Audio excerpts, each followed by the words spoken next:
പൈസ എന്തെങ്കിലും തന്നിരുന്നു? ഒന്നും കിട്ടിയില്ലായിരുന്നു. അവിടെ എന്തോ കിട്ടുന്നു പ്രതീക്ഷിക്കുന്നില്ല. നമ്മൾ തന്നെ പണിയെടുത്ത് നമ്മൾ തന്നെ ശരിയാക്കണം. വെള്ളം ഇവിടെ വരെ കയറിയായിരുന്നു. ഇവിടെ വരെ കയറി 2015 ഇത്രയും ഉണ്ടായിരുന്നു. സുഹൃത്തുക്കളെ, തിരുവല്ലയിൽ നിന്നാണ് ഈ ഒരു ദൃശ്യമുള്ളത്. റിപ്പോർട്ടർ ചാനലാണ് ഇപ്പോൾ വലിയ പ്രശ്നമായിക്കൊണ്ടിരിക്കുന്നത് നമ്മുടെ സാമൂഹ്യ മാധ്യമങ്ങളിൽ. മന്ത്രിമാർക്കും MLA-മാർക്കും ഒരു പണി കൊടുക്കുന്ന രീതിയിലാണ് ഇപ്പോൾ റിപ്പോർട്ടർ ചാനൽ പ്രവർത്തിക്കുന്നത് എന്നുള്ള കാര്യത്തിൽ ഒരു സംശയമില്ല. ഇവിടെ ഒരു മനുഷ്യന്റെ വീട്ടിൽ വെള്ളം കയറിയിരിക്കുന്നു. ആ വെള്ളം കയറിയത് പിന്നീട് ഒഴുക്കുകയാണ്. അത് കുറഞ്ഞ സമയത്ത് ആ വീട്ടിനുള്ളിൽ അടിഞ്ഞുകൂടിയ ചളിയും മറ്റും നീക്കാൻ വേണ്ടി ആ പാവം മനുഷ്യൻ ശ്രമിക്കുകയാണ്. അവിടേക്കാണ് റിപ്പോർട്ടർ ചാനൽ വന്നിട്ട് നിങ്ങൾക്ക് വല്ല സഹായം കിട്ടിയിരുന്നോ എന്ന് ചോദിക്കുന്നത്. അയാൾ പച്ചയ്ക്ക് പറയുന്നുണ്ട് ഒരു സഹായവും കിട്ടിയിട്ടില്ല എന്ന് തന്നെ പറയുന്നത്. ക്യാമ്പിൽ നിന്ന് സ്വന്തം വീട്ടിലേക്ക് തിരിച്ചു വരുന്ന മനുഷ്യനാണ്. എന്തുകൊണ്ടാണ് ഇതിങ്ങനെ സംഭവിക്കുന്നതാണ് ഒരു തലത്തിൽ ഞാൻ ഇപ്പോഴേ പറഞ്ഞിട്ട്, 2018 പ്രളയം ഓർമ്മയുള്ളവർക്ക്, 2018 പ്രളയത്തിന്റെ ഭാഗമായിട്ട് രക്ഷാപ്രവർത്തനത്തിന് ഇറങ്ങിയ ആളുകൾക്ക്, 2015 പ്രളയത്തിന്റെ ഭാഗമായിട്ട് ഈ പ്രളയം കഴിഞ്ഞതിന് ശേഷം വീടുകളും മറ്റും വൃത്തിയാക്കാൻ ഇറങ്ങിയ ആളുകൾക്ക് മാത്രം റിലേറ്റ് ചെയ്യാൻ കഴിയുന്ന ഒരു വീഡിയോ ആണ് ഇത് എന്ന് ഞാൻ പറയും. കാരണം അവർക്ക് ഇതൊക്കെ മനസ്സിലാവുകയെന്നുള്ളതാണ്. നോക്കൂ, ഈ പ്രളയം കഴിഞ്ഞുകൊണ്ടിരിക്കുന്നുണ്ട്. പല സ്ഥലത്തും പല വീടുകളിലും മണ്ണ് കയറി കിടക്കുന്നുണ്ട്, ചളി കയറി കിടക്കുന്നുണ്ട്. പല വീടുകളും ആ ഒരു സമയത്ത് വാസയോഗ്യമല്ലാത്തൊരു അവസ്ഥയിലേക്കാണ് പോയിക്കൊണ്ടിരിക്കുന്നത്. ആ വീടുകളെ ഇനി ആര് സഹായിക്കുമെന്നുള്ളതാണ് രണ്ടാമത്തെ ഏറ്റവും വലിയ വിഷയം.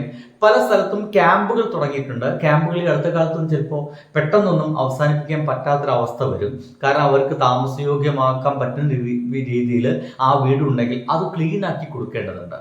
ശരി, എന്തുകൊണ്ടാണ് ഈ ക്യാമ്പുകളിൽ ഭക്ഷണം കൃത്യമായിട്ട് എത്താത്തത്, കളിപ്പാട്ടങ്ങൾ കുട്ടികൾക്ക് കൃത്യമായിട്ട് എത്താത്തത് എന്നുള്ള കാര്യത്തെ പറ്റി നിങ്ങൾ ആരെങ്കിലും അന്വേഷിച്ചിരുന്നോ? ഇനി എൻ്റെ ഒരു നിരീക്ഷണമാണ്. നിങ്ങൾക്ക് ആർക്കെങ്കിലും തെറ്റുണ്ടെങ്കിൽ ഞാൻ പറഞ്ഞത് മഹാവിഡിത്താണെന്ന് ഞാൻ പറഞ്ഞു വയ്ക്കാം. സംഗതി ഇത്രയാണ്. LDF ഭരിക്കുന്ന കാലത്താണ് നമ്മുടെ കേരളത്തിൽ ഒരു പ്രളയം ഉണ്ടായത്. അതൊരു ഭീകരമായിട്ടുള്ള പ്രളയമായിരുന്നു. ഇപ്പോഴത്തെ പോലെ 1-2 ജില്ലയെ മാത്രം അങ്ങോട്ട് ബാധിച്ച പ്രളയമായിരുന്നില്ല. കേരളം മുഴുവൻ മുങ്ങുന്ന ഒരു അവസ്ഥയിലേക്ക് നമ്മൾ എത്തിയതാണ്.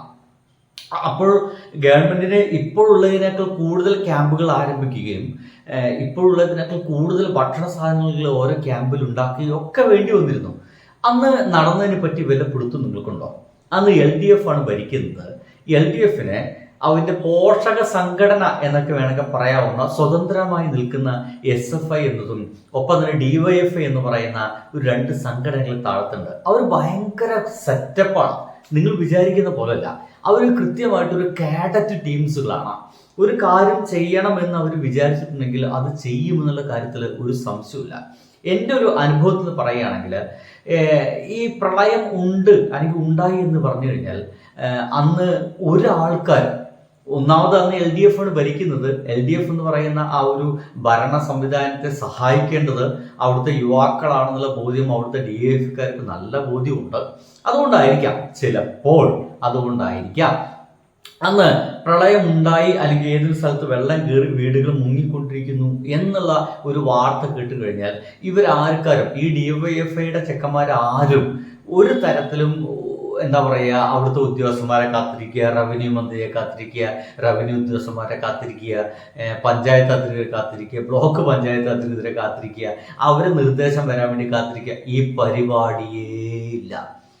അവർ തൊട്ടടുത്തുള്ള സ്കൂളോ അല്ലെങ്കിൽ കോളേജോ പ്രൈവറ്റ് സ്ഥാപനങ്ങളോ എവിടെയാണ് ഇവരെ എന്താ പറയുക കയറ്റി താമസിപ്പിക്കാൻ പറ്റുക എന്ന് സഡനായിട്ട് അന്വേഷിക്കും.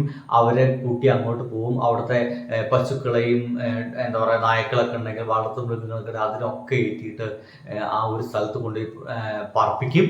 അവർക്ക് ഭക്ഷണം വെച്ച് കൊടുക്കുന്ന ആരാ? അവർ തന്നെ ഭക്ഷണം വെക്കാൻ തുടങ്ങിയിരിക്കും. എവിടുന്ന് അരിയും മറ്റു സാധനം കിട്ടും? അവർ വാങ്ങിച്ചു കൊണ്ടുവന്നിരിക്കും. ഒരു സ്ത്രീ ഇതിൻ്റെ ഇടയ്ക്ക് പറഞ്ഞ പോലെ തെണ്ടിയിട്ടാണെങ്കിൽ അവന്മാർ കൊണ്ടുവന്ന് തരുമെന്ന് പറഞ്ഞേ. അത് തന്നെ ചെയ്യുന്നേ. അവർ വിളിക്കും, അവിടുത്തെ എല്ലാ എന്താ പറയുക വ്യവസായങ്ങൾ വിളിക്കും. ഞങ്ങളിവിടെ ക്യാമ്പ് തുടങ്ങിയിട്ട് ഞങ്ങൾക്ക് അരി വേണം, സഹായം വേണം, തന്നേ ഒക്കൂ, വേറെ രക്ഷയില്ല, മനുഷ്യത്വപരമായിട്ട് നിങ്ങൾ ഇടപെടണം എന്ന് പറഞ്ഞു കഴിഞ്ഞാൽ അവരരി കൊണ്ടുവരും. അവർ പലവ്യഞ്ജനങ്ങൾ കൊണ്ടുവരും. അവിടുത്തെ DYFI ചെക്കന്മാരും അവിടെയുള്ള സ്ത്രീകളെല്ലാവരും കൂടി ഇരുന്നിട്ട് ഇത് നമ്മുടെ ഒരു പ്രവൃത്തിയാണുള്ള ബോധത്തിൻ്റെ ഒപ്പം അവരൊന്നിച്ചു നിൽക്കുകയും അവർ ഭക്ഷണം ഉണ്ടാക്കുകയും അവർ തന്നെ കഴിക്കുകയും ചെയ്യും. ഇതിന് ഇവർക്ക് ഉദ്യോഗസ്ഥന്മാരുടെ ഓശാരൊന്നും വേണ്ട. ഇനിയിപ്പോൾ അവർ ആ ക്യാമ്പ് കഴിഞ്ഞ് പോകുന്നതിന് മുമ്പായിട്ട് അവർക്ക് വീട്ടിൽ കയറി താമസിക്കാൻ യോഗ്യമായിട്ടുള്ള പായകളും പുതപ്പുകളും തലയിണകളും വസ്ത്രങ്ങളും എന്താ പറയുക, ഈവൻ പാത്രങ്ങളടക്കം ഈ പയ്യന്മാർ ഒരുക്കിയിട്ടുണ്ടായിരിക്കും. അതിന് വേണമെങ്കിൽ ആ ഒരു സെക്ഷൻ എത്തുമ്പോഴേക്കും ഒരു പക്ഷേ പഞ്ചായത്തിൻ്റെയോ ബ്ലോക്കിൻ്റെയോ ഗവൺമെൻറ്റിൻ്റെ ഒക്കെ സഹായം കിട്ടിയിരിക്കും. അതെല്ലാം കൂട്ടിച്ചേർത്ത് ഒരു പുതിയ വീട്ടിൽ താമസിക്കാൻ പറ്റുന്ന സെറ്റപ്പിൽ ഇവർ ഒരുക്കുകയും പറഞ്ഞേക്കുകയും ചെയ്യുന്നതാണ്. എന്നാൽ എന്തുകൊണ്ട് ഇത്തരത്തിൽ ഇപ്പോഴൊന്നും കാര്യങ്ങൾ നടക്കുന്നില്ല എന്ന് വെച്ച് കഴിഞ്ഞാൽ സിമ്പിളാണ്. കോൺഗ്രസ് എന്ന് പറയുന്ന ആ ഒരു പാർട്ടിക്ക് ഇങ്ങനെ ഒരു ഉറപ്പുള്ള ഒരു തച്ചുറപ്പുള്ള ഒരു പോഷക സംഘടന എന്ന് പറയാൻ പറ്റാവുന്ന രീതിയിലുള്ള എന്താ പറയുക യൂത്ത് കോൺഗ്രസ് ടീമൊന്നുമില്ല. KSU അടക്കമില്ല. ഇപ്പൊ തന്നെ KSU അടക്കമുള്ള ആളുകൾക്ക് യൂത്ത് കോൺഗ്രസിനൊക്കെ VD സതീശൻ മേനോൻ എന്ന് പറയുന്ന നമ്മുടെ ഇപ്പോഴത്തെ മുഖ്യമന്ത്രിയുടെ അത്ര രസത്തിലല്ല.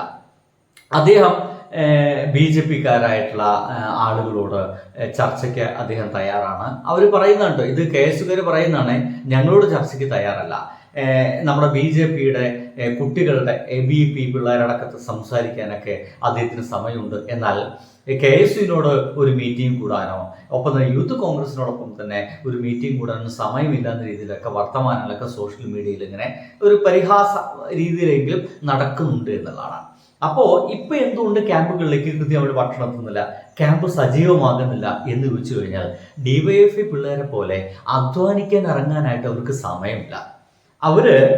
നമ്മൾ പലപ്പോഴും കാണുന്ന പോലെ മീഡിയാസിലും മറ്റും നമ്മൾ പലപ്പോഴും കാണുന്ന പോലെ നല്ല ഖദർ ഷർട്ട് ഇട്ട്, ചുളുങ്ങാത്ത ഖദർ ഷർട്ട് ഇട്ട്, നല്ല ലെതറിന്റെ ചെരുപ്പിട്ട്, ബ്ലാക്ക് ചെരുപ്പിട്ട്, നല്ല ഒരു ഖദർ മുണ്ടെടുത്ത്, ഇനിയിപ്പോൾ ആ ഖദർ ഷർട്ട് ഒരല്പം പഴയതാണ് എന്നൊക്കെ തെളിയിക്കാൻ വേണ്ടിയിട്ട് എവിടെയെങ്കിലുമൊക്കെ ഒരല്പം സ്വല്പമൊക്കെ ഓട്ടയുണ്ടാക്കി എന്നിട്ട് അത് കഞ്ഞിപ്പശ മുക്കിയിട്ട് അത് ചുളിയാതെ എങ്ങനെ നടക്കാമെന്ന് ആലോചിക്കുന്ന ഒരു ടീമാണ്.